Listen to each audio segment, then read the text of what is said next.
At one point, I really liked Michael Carter because I was like, hey, he was basically Javonte Williams. Who cares about size? Well, I do usually, but I was like, who cares about size if one of them is gonna go in the third round, one of them is gonna go in the first round?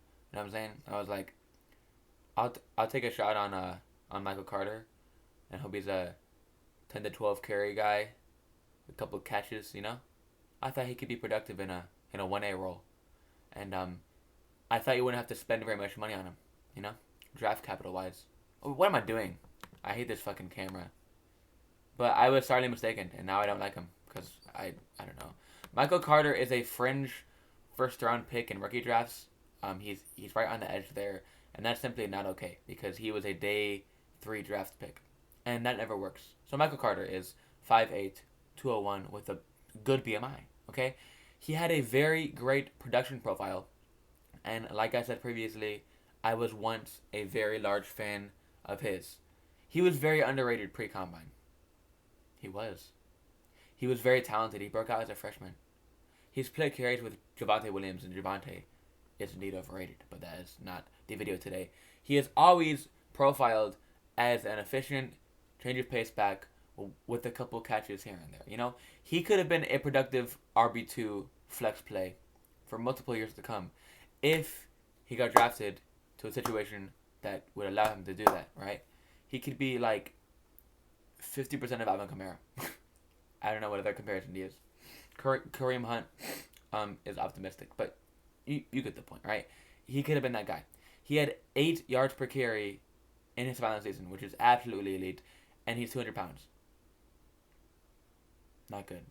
He had a very good target share and a not very good dominator, but however, he had 20 plus catches in 3 straight seasons. So what this says to me is he is very talented, very efficient, but this is not going to allow him to do anything significant, like workhorse wise.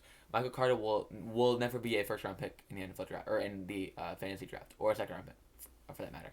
But he profiled as a guy that could come in and produce as a 1A to someone's, you know, as like Javonte and him, you know, that could have worked. However, he is not capable of being anything close to a bell cow. He's not heavy enough. He's not big enough. He's not even close to heavy enough, right? He's a proud member of the J-Rob archetype of having one elite trait or one elite measurable, but he's 20 pounds lighter, so he cannot be J-Rob. His 50th percentile 40 is his highest athletic measurable besides his elite agility score. This said everything on his profile points to him being a very, very good 1A, a very good thunder to someone's lightning. But he goes to the Jets, where he's suddenly supposed to be the guy. Unfortunate. He gets a very favorable landing spot in a vacuum. Like, this is one of the best spots for running back because there's nobody there. But but you don't necessarily want that for Michael Carter because he was never going to be the only guy in the backfield. Carter has no significant upside as a Jet. He's more of a higher floor play. And you don't want floor plays in the first round. Carter is likely going to be the RB2 that I was talking about or a flex play for a little bit, but his upside is very, very, very, very capped. Not only because will he not be able to carry everything as a Jet, but even if he's the lean back, the offense is just not good enough for him to do much. So this landing spot is a very, very, very good one, but I went from wanting to have a lot of shares of Michael Carter to having none because I can't justify picking him that early. His upside is non-existent, right? I'll take a Rashad Bateman over him. I'll take a Terrence Marshall over him.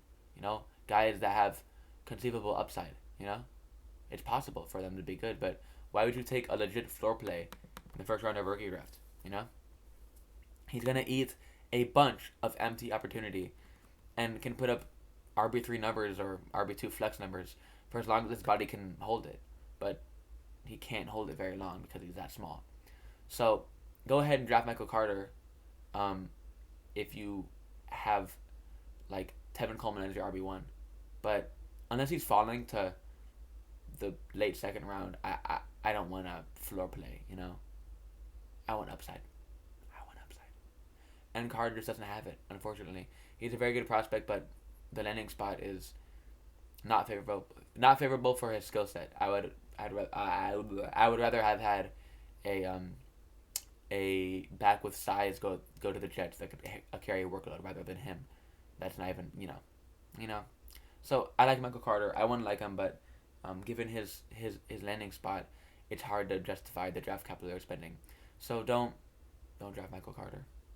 Don't do it.